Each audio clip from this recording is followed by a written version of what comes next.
here's what I've read so far in 2025 and how I feel about it. Alright guys, hi, my name is Mackenzie and I just started reading again.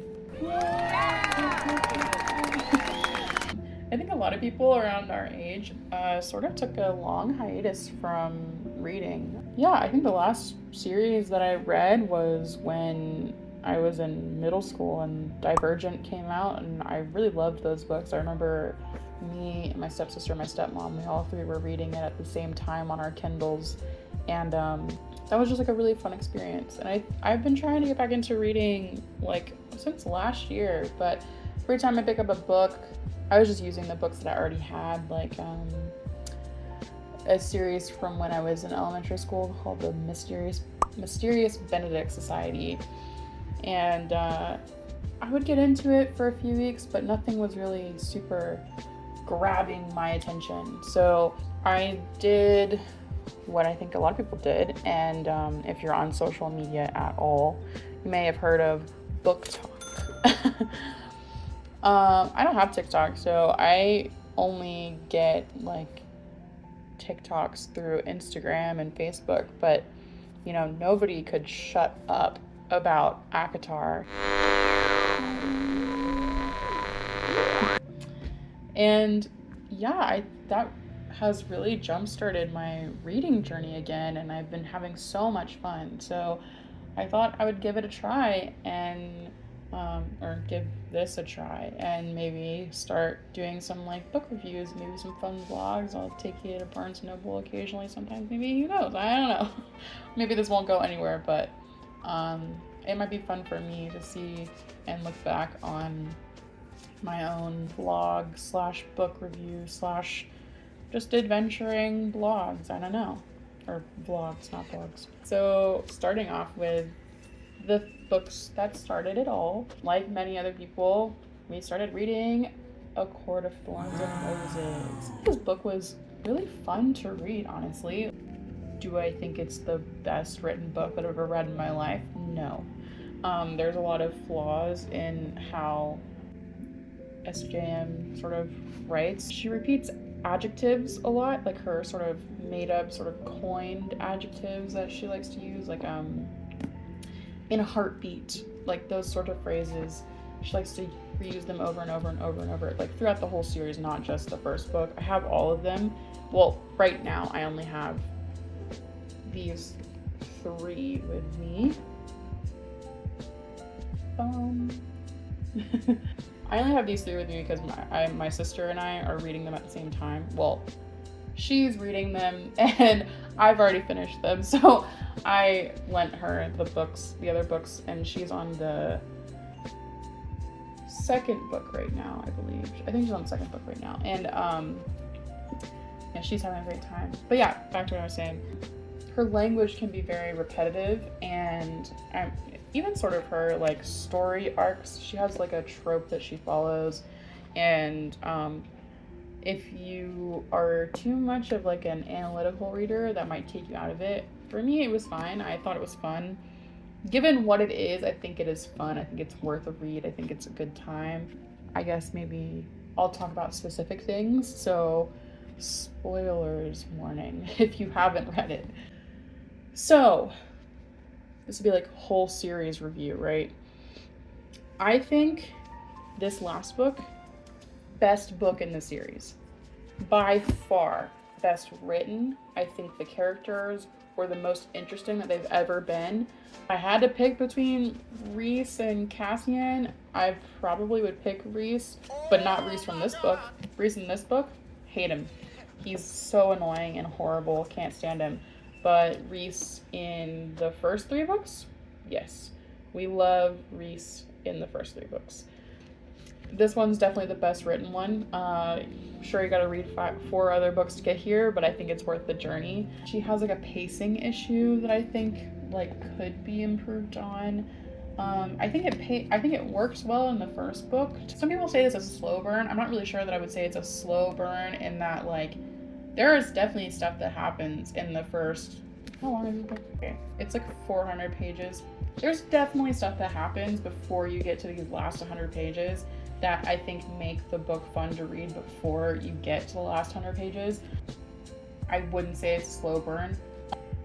I think in the first book, that pacing actually works well. Or sort of building and building and building and building, and then like the dam releases, and then like now you fully immersed yourself into this world, and now like you're here. I think the second book really takes off running. The transition between 1 and 2, I think, are like the best transitions. I don't know. I mean, I think if you're looking for perfection in a series, this is definitely not gonna be your rodeo. But if you just looking for a good time, these will be fun. I think they're super fun. I mean, that's why they're so popular, right? They're just fun to read, you have a good time. Nesta became easily my favorite character. I really dislike Feyre and Rhys in this book. I think Feyre becomes kind of hypocritical of Nesta, even though like I think Nesta was definitely on a self-destructive path. Feyre sort of like just locks her up in that house. I don't know. I mean, was it beneficial to her? Yes, but we've hated Tamlin for 4 books now. We're doing sort of the same thing. I don't know. We'll see. I'm curious if there will be a 6th book. Everybody says there will be. I don't know. I don't know if it needs another book. I would love to see another book just to be able to like see what's gonna happen with Elaine and Azriel. More has been a focus for so many of these books, and for her not to get her own personal story and Nesta and Cassian do, I think is just criminal. She definitely deserves a story. That being said, I really enjoyed the series. I hate this book. I hate it with every ounce of my being, okay? This book sucks. I mean, I know some people have enjoyed it. Some say it's a cute little Christmas special. I think this book is unnecessary. Honestly, if you're reading the series, go ahead and skip it. Get rid of it. Don't even read it. It sucks. Nothing happens in it. Nothing. You don't have to read it. It's Feyre and Rhys are boring at best. SJM keeps flipping back and forth between first and third person, which grinded my gears so much. I know some people say, well, she was just training you for like the 5th book, because like the 5th book is all in third person and the series up until then has been all first person. I don't care. Pick one. You could have just written this entire book in third person. Feyre and Rhys don't have to be written in first person. And I kind of wish that they didn't even exist in here. I didn't need you to write this sort of like novella of like you had to make an excuse for them to like retire. I don't understand. Just break it up in half. Tack 75 pages to the end of the 3rd book and 75 pages to the beginning of the 5th book, and get rid of this one. We don't need this book. This book doesn't need to exist. It's lazily written. And I'm saying that like lovingly, because I think SJM, I think she has talent. I think she makes interesting books. I think she writes interesting things, but this was so boring, so lazy. I couldn't wait to stop reading it. Which maybe sounds super harsh, but it's just the truth. I couldn't wait. There was no part of this book that I was like racing to read. Like, to put it in perspective, it took me like almost a full week to completely read this book. I read the first 3 books within 2 weeks. This was a roadblock. I almost didn't get through it to be able to get to this one. I loved this one, and I don't regret necessarily reading this one to get here, but if I could have skipped this one, if I could have known that I could have skipped this one, I would have skipped it, because it sucks. You don't even need to read it. You don't need to. Skip it entirely. She goes over everything in this book that happened in that book in some way or another. I didn't need an excuse to accept that Feyre and Rhys's story is coming to a close. You could have just done it in one book. This book is already so long. Just put it in here. You could have cut maybe a chapter of fluff from Cassian and Nesta and put it in this one. I don't know. Continuing the whole BookTok craze. Da-na-na-na. So I haven't read the whole series yet. I've only read this one. I read almost this entire book in one sitting, and it was so much fun. Oh my gosh. Coming from like a kid who did read Hunger Games, who read Divergent, who's been looking for that itch, this scratches it so good. So good. It scratched it so well. Oh my gosh.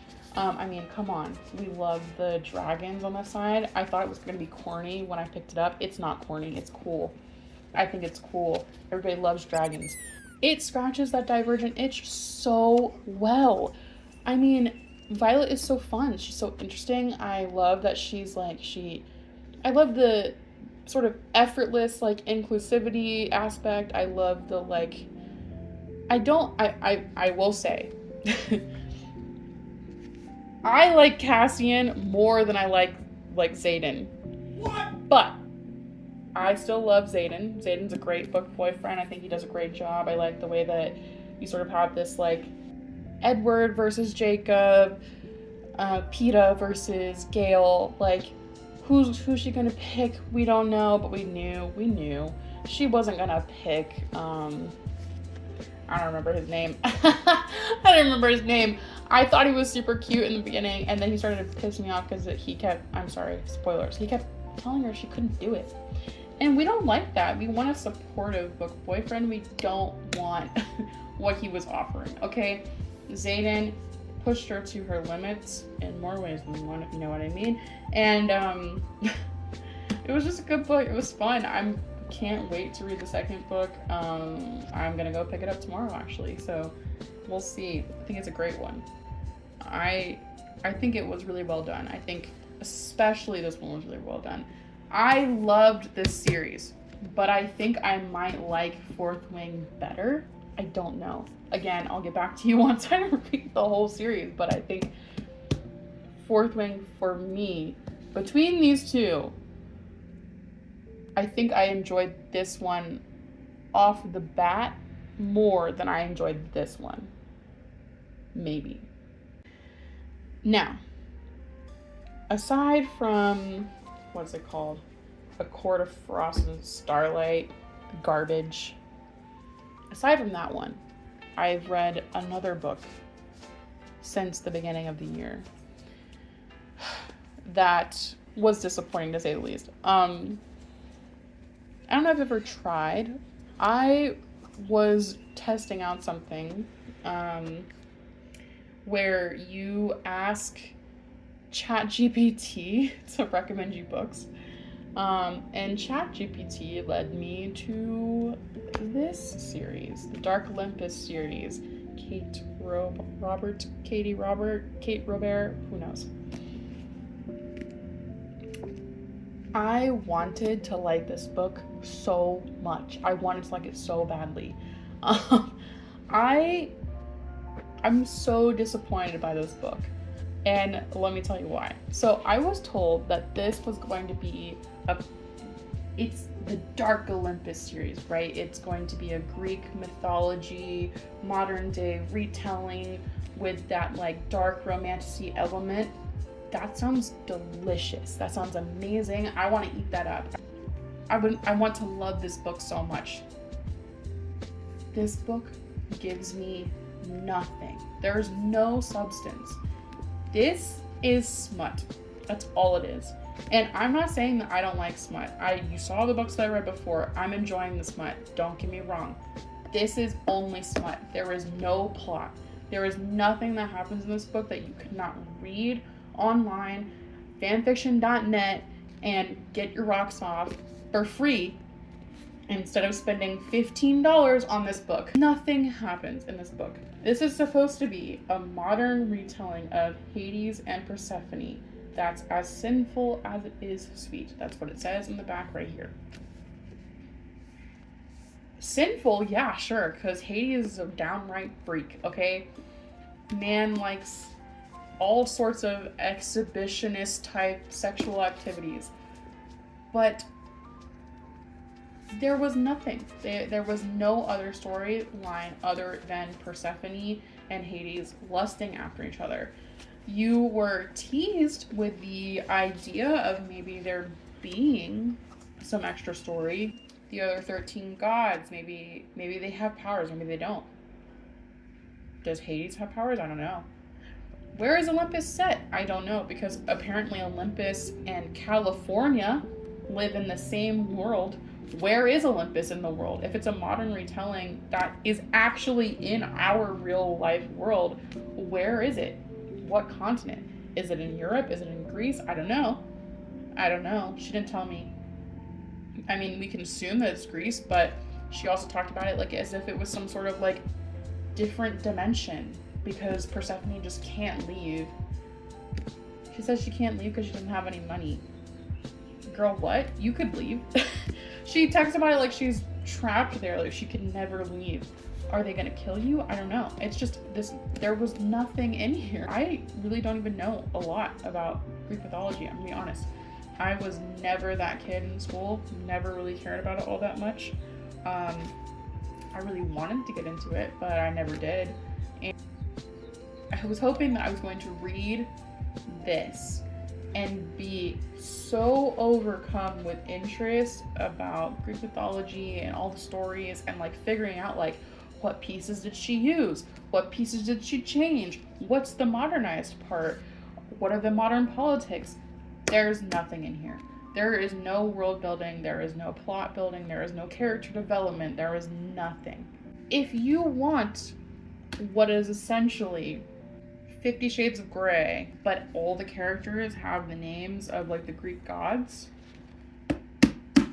this is your book.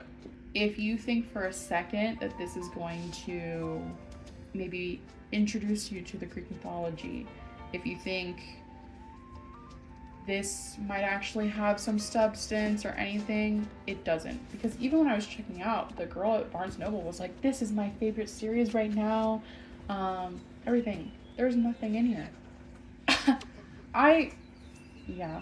It's not to say that I didn't have a good time reading it. I had a good time reading it. Like, it's a lot of smut. Like, a lot of smut. And that's me saying that after I read this one. This had a lot of smut. Let me tell you. Cassian and Nesta are freaks, okay? They get freaky. This book makes Cassie and Nesta look like they're prudes. They're prudes compared to these. Compared to Hades and Persephone in this book, Cassie and Nesta are prudes. And if you've read if you've read this one and you know what I'm talking about, this was wild. This was wild. Kept holding out for all 400 pages for something to happen. Literally just like one thing that would like just capture my attention enough to make me want to like read the next book, because I can appreciate, especially coming from this series, how like maybe the first book wasn't the best written, but maybe it gets better. I can appreciate that. I don't mind sort of waiting for like things to get better. I'm an anime fan, I get it. This, oh my gosh, I can't even express. It was just not, there was nothing here. I'm so sad. I'm sorry to Katee, Robert. I'm really not trying to be mean. I think your book was really fun to read. I just don't think it just wasn't what I was looking for. And I think that people should be able to go into the book having proper expectations. And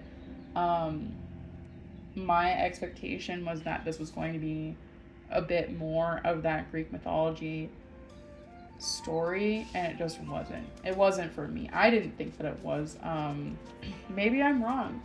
Feel free to tell me that I'm wrong, but I didn't see it. It didn't do anything for me, unfortunately. So that's been my review so far of what I've read in 2025. I hope I was interesting. If you have any suggestions of what I should read next, maybe comment them. I'm wanting to stay sort of in this realm. I'm really liking the BookTok romantasy stuff. I really think this is like my niche. I think it's fun. I think it's good. I'm gonna get the next book in this one. I think it's Iron Flame, right? I'm gonna get it. I'm getting it tomorrow. Because now I don't have anything to read tonight, and that's just not acceptable. Voiceover Kinsey here. I just didn't record like the last 2 minutes worth of audio apparently for this video. So here we go. Thanks so much for watching, and I'll be back soon with a like midway Fourth Wing / Iron Flame review, and potentially like a cool little vlog. If you guys could subscribe and maybe jump over to like Instagram and give me a follow. Let me know if I should like make more shorts and stuff like that. It was great having you guys, and thank you so much for watching if you watched the entire video. All right, love you guys, bye.